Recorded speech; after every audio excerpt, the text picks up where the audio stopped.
अस्सलामुअलैकुम दोस्तों, आज हम डिस्कस करेंगे प्रोटीन। प्रोटीन क्या है? Most abundant organic molecule in the cell. सबसे ज़्यादा ऑर्गेनिक मॉलिक्यूल प्रोटीन ही होता है। और प्रोटीन जो लफ्ज़ है ना, उस लिया गया है प्रोटियोज से, जिसका मतलब है prime important.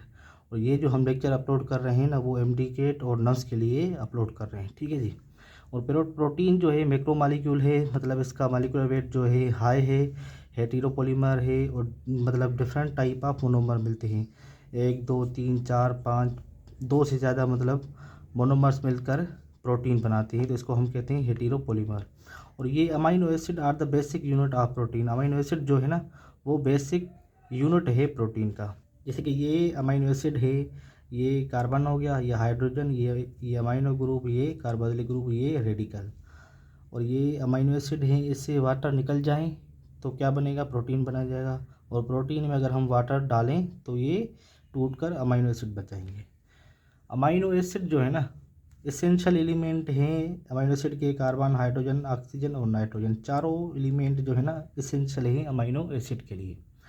Total type of amino acid कितने हैं? 170 हैं। 170 total type of amino acid हैं। और प्रोटीन में कितने बनते हैं? प्रोटीन फॉर्मेशन के लिए अमाइनो एसिड कितने हैं? 25 हैं। ये याद रखिएगा, ये सवाल आ चुका है। अबंडेंट फाउंड इन सेल कितने हैं? 20 हैं। और जिसमें इसेंशियल अमाइनो एसिड कितने हैं?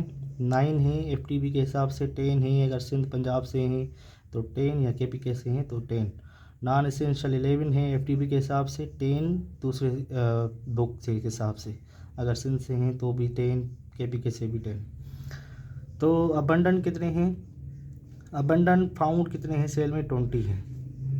जैसे कि ये अमाइनो एसिड है, कार्बन, हाइड्रोजन, ये अभी बताया कि रेडिकल है, और ये कार्बोक्सिलिक ग्रुप है, जिसको सी टर्मिनल भी कहा जाता है। कार्बोक्सिलिक ग्रुप या सी टर्मिनल।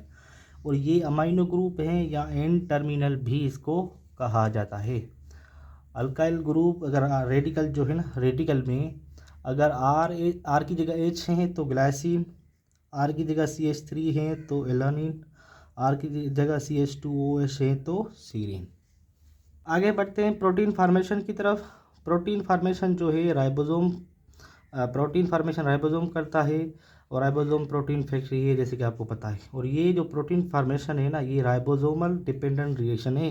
राइबोसोम के अलावा प्रोटीन ही नहीं बनेगा। तो protein is form by the translation या अमाइनो एसिड पॉलीमराइजेशन के नतीजे में बनता है।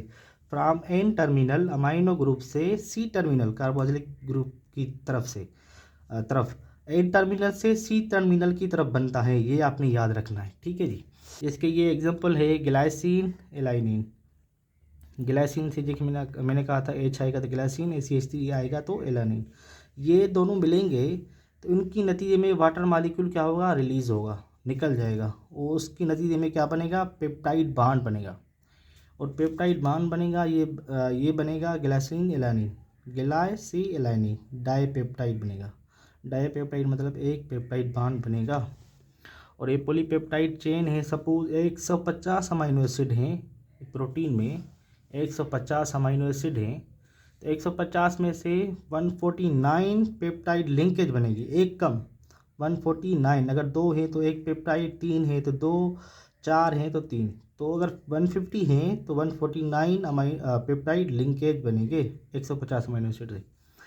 और ये कॉमन, अगर 150 की जगह 4 पॉलीपेप्टाइड हैं, जैसे कि ये हैं 150 अमाइनो एसिड हैं, 4 पॉलीपेप्टाइड हैं, तो 4 जो है ना पेप्टाइड लिंकेज कम कर लेंगे।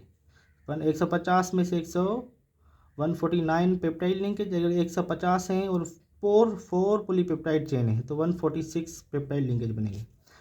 मोस्ट कॉमन प्रोटीन कौन सी है? मोस्ट अबंडेंट प्रोटीन कौन सी है? हीमोग्लोबिन ब्लड में है, और अल्ब्यूमिन प्लाज्मा में है, ठीक है जी।